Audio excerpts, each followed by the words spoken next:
भगवान लगाएंगे एकदम बिल्कुल। क्योंकि जिस तरीके से मुद्दे हमारे 2017 से पहले जो भाजपा सरकार ने वादे किए थे कि गुंडा पे लगाम लगाएंगे, भ्रष्टाचारियों पे लगाम लगाएंगे और शिक्षा पर ध्यान देंगे, उन मुद्दों पर कहीं ना कहीं खरी उतरी है सरकार। क्योंकि जिस तरीके से देखा कि सरकार बनते ही जिस तरीके से गुंडों अपराधियों के ऊपर कार्रवाई करने का काम किया सरकार ने, और आज आप देख रहे हैं कि गुंडे अपराधी उत्तर प्रदेश में, आज आप इस समय का समय 7 बज रहा होगा और इस समय आपको लोग टहलते हुए दिख जाएंगे। नहीं तो यही पिछली सरकारों में आप देखते थे कि 5 बजे लोग घर के अंदर चले जाते थे। जहाँ तक की बात है, अभी हम लोग यहाँ हजरतगंज में खड़े हैं, पिछली सरकार जो आरोप लगाते हैं कि योगी जी ने क्या किया, महिला सुरक्षा पे बात करते हैं, तो यहाँ से हम लोग मात्र 200 मीटर की दूरी पर मुख्यमंत्री आवास है। अखिलेश जी की सरकार में वहाँ पर गैंगरेप हो गया था मुख्यमंत्री आवास के बगल में और उसका खुलासा तक नहीं कर पाए थे अखिलेश की सरकार, और वो महिला सुरक्षा पे बात करते हैं। आपने देखा कि अभी किस तरीके से इनके एक सांसद हैं जो मोदी जी की ने 21 साल की है ये शादियों की लड़कियों की, उसमें इनके एक सांसद कहते हैं शफीकुर रहमान, कहते हैं कि अगर लड़कियों की उम्र बढ़ा दोगे तो लड़कियां आवारा हो जाएंगी। तो ये तो महिला सोच है इनके, जो महिला क्या सोच है समाजवादियों की वो दिख रही हो। जो बच्चों से गलती हो जाती थी वो उससे लगाकर, और आजम खास जो महिलाओं के अंगवस्त्र के रंग पूछते थे, वो तो महिला सोच है इनकी, वो तो देखते हो। जहाँ तक की बात है विकास की बात करते हैं, मैं कहना चाहता हूँ कि 20 साल से यही लोग शासन में थे। आज जो लोग वादे कर रहे हैं कि हमारी सरकार आएगी तो हम नौजवानों को रोजगार देंगे और डेवलपमेंट करेंगे, तो ये लोग तो 20 साल से 25 साल इन्होंने शासन किया प्रदेश के अंदर, तब ये कुछ नहीं कर पाए थे। तो आज किस मुँह से वादे कर रहे हैं? प्रदेश की जनता इन ढकोसलों पे विश्वास नहीं रखती है। प्रदेश की जनता माननीय मुख्यमंत्री योगी आदित्यनाथ जी पर विश्वास करती है। उन्होंने जो कहा वो किया। राम मंदिर का निर्माण हो ही रहा है। आपने देखा रोजगार पे युवाओं को, मैं कहना चाहता हूं कि रोजगार का मतलब सिर्फ सरकारी नौकरी नहीं होता है। लेकिन भैया कहीं नहीं लगता जिस तरह से रोजगार की बात की गई थी उस तरह से नहीं मिल पाई। मैं आपसे कहना चाहता हूं कि मैं आपसे पूछना चाहता हूं कि क्या 25 करोड़ की जनसंख्या उत्तर प्रदेश में, मैं समझ रहा हूं आपकी बात, सुनिए तो 25 करोड़ की जनसंख्या उत्तर प्रदेश में, क्या सबको ही सरकारी नौकरी कर पाएगा? ये संभव है क्या? नहीं, 3%। तो सुनिए, मैं कहना चाहता हूं कि जिस तरीके से हमारी सरकार हो, योगी जी की सरकार हो, किस तरीके से जहां कोरोना महामारी में पूरा विश्व जूझ रहा था, पूरा देश जूझ रहा था, वहां उत्तर प्रदेश के मुख्यमंत्री योगी आदित्यनाथ जी के उत्तर प्रदेश में 56 लाख करोड़ का इन्वेस्टमेंट आया था और एमएसएमई के तहत 82 लाख इकाइयों का गठन करके 2.5 करोड़ रोजगार देने का काम किया। विश्वकर्मा योजना के तहत लोगों को स्वरोजगार के लिए टूल किट उपलब्ध कराई, पैसा उपलब्ध कराया, और स्वरोजगार के लिए किस तरीके से लोन की व्यवस्था उपलब्ध करा के आज लोग रोजगार कर रहे हैं। कौशल विकास स्किल डेवलपमेंट के तहत जितने भी काम है उसमें भी सरकार काम कर रही है। मैं एकदम ला देंगे। देखिए, हम नहीं लाएंगे, हमारा तो क्या, मैं भी एक वोटर हूँ। प्रदेश की 25 करोड़ जनता का विश्वास योगी आदित्यनाथ जी में, क्योंकि आज भ्रष्टाचारियों में जिस तरीके से कार्रवाई हो गई है, क्योंकि पिछली बार आप देखते थे, पिछली समय तो ये जो आपके सामने पुलिस खड़ी है ये नहीं सुरक्षित थी। इसको सफाई में जब रात में कार्यक्रम होता था, सफाई में पिट जाती थी रात में पुलिस। आज पुलिस से पूछिए जाके कि आज अपना काम वो स्वतंत्र है, आज अपने इच्छा अनुरूप काम कर रही है। आज जहाँ तक की बात है, आप कहते हैं कि क्या क्या हुआ और क्या क्या नहीं हुआ, मैं इनसे पूछना चाहता हूँ कि रोजगार पे आप बात कीजिए, किसान पे बात करते हैं। यही उत्तर प्रदेश के अंदर किसानों के ऊपर खाद को लेकर लाठियां मिलती थी 2017 से पहले। आज किसी को लाठियां सुनने को मिलती है। पहले देश के अंदर केवल सांसद निधि हुआ करती थी, विधायक निधि हुआ करती थी। आज किसान निधि देने का काम देश के प्रधानमंत्री नरेंद्र मोदी जी ने किया है। आज मतलब अच्छा कार्यकाल रहा मुख्यमंत्री। अच्छा नहीं, बहुत अच्छा काम हुआ है। और मुख्यमंत्री योगी आदित्यनाथ जी ने शिक्षा में, जिस सरकारी स्कूलों में बच्चे जाना नहीं पसंद करते थे, वहाँ भ्रष्टाचार चरम सीमा पर था। वहाँ जो पिछली सरकार के मंत्री अपनी जेब भंग लिया करते थे, स्वेटर मोजे का पैसा अपने जेब में भंग लिया करते थे। इस सरकार में आप जाइए सरकारी स्कूलों में और आप देखिए जाके कायाकल्प जो योजना चलाई थी, इस 4 करोड़ से ज़्यादा स्कूलों की व्यवस्था आप देखिए, सुदृढ़ करने का काम किया। इतनी सुंदर है कि वहाँ पर आज जो बच्चे पिछली सरकारों में दरी में बैठते थे उनके लिए आज बेंचों का प्रबंध किया गया है। आज स्वेटर मोजे के लिए बजट बढ़ाया गया, ये काम किया। आज उनको जो वहाँ पर भत्ता भोजन की व्यवस्था होती है सरकारी स्कूल में, उसको एक सुदृढ़ और मजबूत करने का काम योगी जी की सरकार ने किया।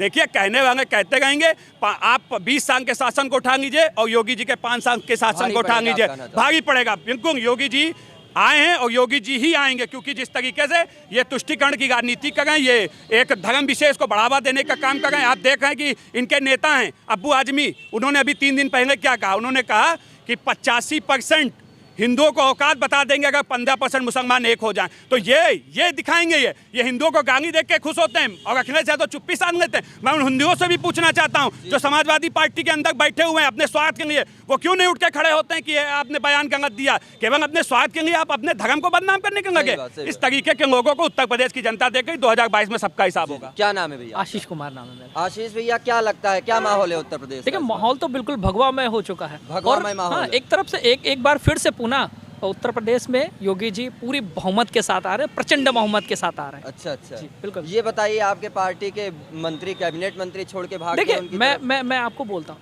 जो आज जा रहे हैं ना, वो मूल कार्यकर्ता तो नहीं थे ना, नहीं थे। वो कहीं ना कहीं किसी पार्टी से आए थे। उस वक्त वो हमारी विचारधारा से संवाद रखते थे। उन्हें लगता था कि हाँ हम काम करेंगे, उनको सरकार ने मौका दिया काम करें। मगर जब उन्होंने देखा कि हमारा जो स्वार्थ था वो अपने स्वार्थ को सिद्ध नहीं कर पाए, तो उन्हें लगा कि अब मुझे यहाँ से निकल जाना चाहिए। और आप बताएं, देखिए आज स्वामी प्रसाद जी दलित की बात करते हैं, तो दलित तो सिर्फ एक बहाना है, क्योंकि उनको अपने बेटे को विधायक जो बनाना है, ये मुद्दा है। और आज अभी 4-5 दिन पहले की बात है, जिस दिन उन्होंने इस्तीफा दिया उससे 5 दिन पहले की बात है, एक वीडियो जारी हुआ था जिसमें उन्होंने भर के योगी जी को बिल्कुल बताया था कि जितना सम्मान और जितना लोगों को सुविधाएं दलित समाज को इस सरकार में मिले, इससे पहले किसी ने दी। उन्होंने ये बात खुद स्वीकारी मंच से, उनके वीडियो आज आप जाकर देख सकते। और उसी दिन 5 दिन बाद ऐसा क्या हो गया कि उनका हृदय परिवर्तन हो गया। 5 साल तक दलितों के लिए प्रेम नहीं उमड़ा। 5 साल सिर्फ उन्होंने उत्तर प्रदेश में मलाई खाई और उन्होंने दलितों के नाम पर कुछ नहीं किया। अगर मैं खुद बताऊं, मैं एक बार उनसे मिलने गया, उनके अंदर इतना एटीट्यूड था, उन्होंने मिलने से मना कर दिया। मैं खुद जानता हूँ किस तरह से। अच्छा, तो अब वो लगता है कि उन्हें लगा कि अब उन्होंने अपना हित,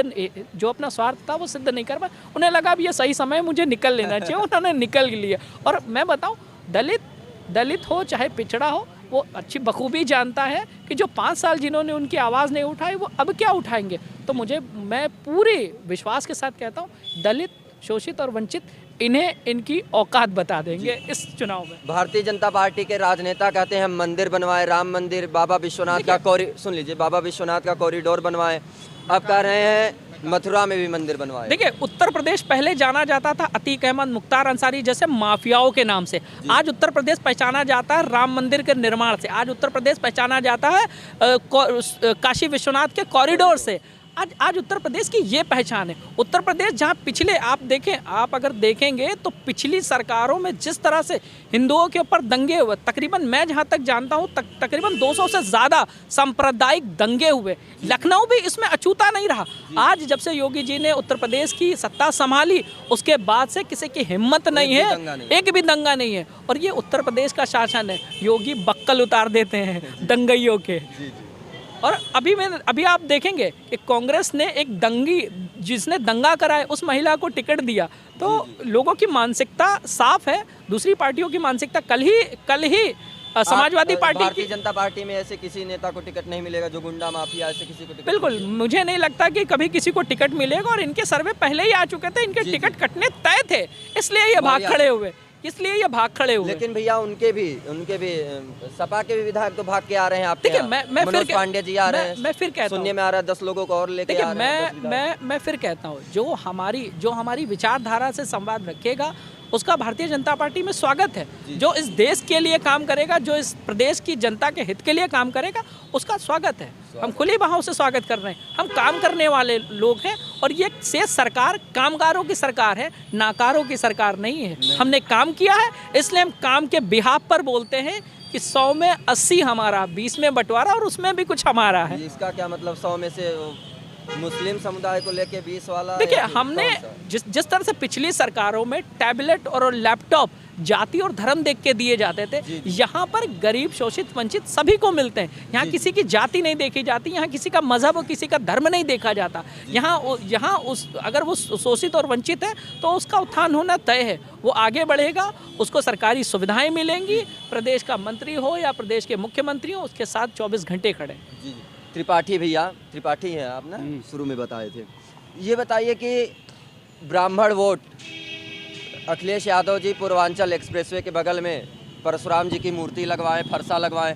कहा जा रहा है कि इस बार ब्राह्मण सपा की तरफ भी रुझान करेंगे। क्या लगता है आपको कि ब्राह्मण सपा को वोट करेंगे? देखिए जो राम के नहीं हुए वो परशुराम के क्या होंगे। और परशुराम जी ने इस चीज़ का उदाहरण भी दे दिया कि फरसा वो गिरा नहीं है, वो गुस्सा है परशुराम जी का, पूरे ब्राह्मण समाज का। मैं खुद ब्राह्मण समाज से हूँ। और ये ब्राह्मण के किस मुंह से बात करते हैं अखिलेश यादव? अखिलेश यादव से पूछेगा इनको ये ब्राह्मण मूर्ति से पहले जो इन्होंने कारनामे किए थे ब्राह्मण समाज के खिलाफ, उस पर इनको माफ़ी मांगनी चाहिए थी। आपको नीरज मिश्रा आपको याद होंगे, जिनके इन्होंने सर धड़ से अलग करवा के बक्से में मंगवाया था इसी सीएम हाउस में। किस तरीके से इटावा में एक दंपत्ति परिवार जो ब्राह्मण था उसके मुंह पे कालिक पोत के जूते की मांगा पहना के पूरे गांव में घुमाया गया था। बाद में अखिलेश से पूछा गया था इस पर कार्रवाई करेंगे, तो उन्होंने कहा ये सब होता रहता है। किस तरीके से इनकी सरकार में जब एक महिला ब्राह्मण जिस तरीके से वो गई थी और केवल पर्चा खरीद के लाई थी ब्लॉक प्रमुखी चुनाव में किस तरीके से सपा के गुंडों ने पीटा था डंडे ईंटे पत्थर से। ये ब्राह्मण प्रेम दिखाते हैं। ये समाजवादी पार्टी केवल मूर्ति लगाने से अगर समझती है कि ब्राह्मण उनको वोट दे देगा तो वो बहुत बड़ी गलतफहमी में, क्योंकि ब्राह्मण सिर्फ अपने का नहीं सोचता है, ब्राह्मण सब पूरे समाज के उत्थान की चिंता करता है। और जहाँ तक मैं बता दूं, ब्राह्मण ये फरसा गिरा है, ये फरसा नहीं गिरा है। मैं आज आपको बता दे रहा हूँ, ये 10 मार्च को इनके पूरी समाजवादी पार्टी में फरसा चलेगा और इनका पतन का इतिहास रचा जाएगा 10 मार्च को, कि समाजवादी पार्टी जैसे बसपा का हाल हुआ है वैसे समाजवादी पार्टी का होगा। और आज अखिलेश यादव जो बचे भी हैं थोड़ा बहुत, वो बचे सिर्फ इसलिए कि मुलायम सिंह यादव जी अभी जीवित हैं, नहीं तो इनकी भी इतनी फाइलें हैं भ्रष्टाचारी की कि जिस दिन वो नहीं रहेंगे आप सरकार आने दीजिए, ये भी जेल के पीछे दिखाई देंगे। और जहां तक की बात है, आप अभी स्वामी प्रसाद मौर्य की बात कर रहे थे, अरे स्वामी प्रसाद मौर्य कब भाजपा ही थे? स्वामी प्रसाद मौर्य सुनिए, स्वामी प्रसाद मौर्य से पूछिए जाके कि एक ऐसे दलित पिछड़े का नाम बताएं जिसके हित के लिए उन्होंने काम किया हो। उन्होंने तो सिर्फ अपने परिवार को बढ़ावा देने का काम किया, अपने बेटे बहू अपनी बिटिया को टिकट दिलाने का काम किया। आज वो परिवारवाद की जड़ भारतीय जनता पार्टी में नहीं पैदा कर पा रहे हैं तो वो भाग खड़े हो गए। देखिए स्वामी प्रसाद मौर्य वो नेता हैं जो अपने बेटे को चुनाव नहीं जिता पाए मोदी लहर में, वो क्या दूसरे यहाँ पर अपने सरकार बनाने के सपने देख रहे हैं। ये केवल अपने वजूदों को बचाने की लड़ाई है, चाहे समाजवादी पार्टी हो, चाहे बसपा हो, चाहे स्वामी प्रसाद हो, चाहे दारा सिंह हो। ये सिर्फ अपने वजूद को बचाने के लिए मैदान के अंदर हैं। भारतीय जनता पार्टी नंबर 1 पर है, दूसरे की लड़ाई हो गई है, तीसरा चौथा है ही नहीं उत्तर प्रदेश में। मैं आज आपको बता रहा हूँ 80 बनाम 20। 80 इसलिए कह रहा हूँ क्योंकि आज जिस दलित की बात करते हैं, सबसे ज़्यादा दलितों का शोषण किस सरकार में हुआ, किस तरीके से समाजवादी गुंडे, रिपोर्ट उठा के देख लीजिए, आंकड़े उठा के देख लीजिए, यही समाजवादी गुंडे कितने दलित पिछड़ों की ज़मीनों को कब्जियाते थे, कितने विधायकों के नाम पे ज़मीनें थी। हमारे यहाँ जानकीपुरम यहाँ उत्तर में मैं बता रहा हूँ, चले जाइए, समाजवादी पार्टी का एक इंद्रेश रावत विधायक था पूर्व, किस तरीके से कब्जिया था जेल के पीछे में। ये योगी जी ने काम किया। ये कह रहे हैं भारतीय जनता उसके सपा के लोग कह रहे हैं ये तो सरकार तो जातिवाद की राजनीति कर रही है, ठाकुरों को बढ़ावा दे रही है, जो ठाकुर बाहुबली हैं उनको उनके ऊपर कार्रवाई नहीं कर रही है। अखिलेश यादव जी ट्वीट किए। देखिए यही तो ये केवल एक षड्यंत्र है कि जातियों में हिंदुओं को बांट दो, जाति दलित अलग कर दो, ओबीसी अलग कर दो, अनुसूचित अलग कर दो, इससे हिंदू वोट डिवाइड हो जाए। और कहीं ना कहीं आज जिस तरीके से स्वामी प्रसाद मौर्य का भी मैं वो मंच से देख रहा था कि वो भाषण दे रहे थे और किस तरह से वो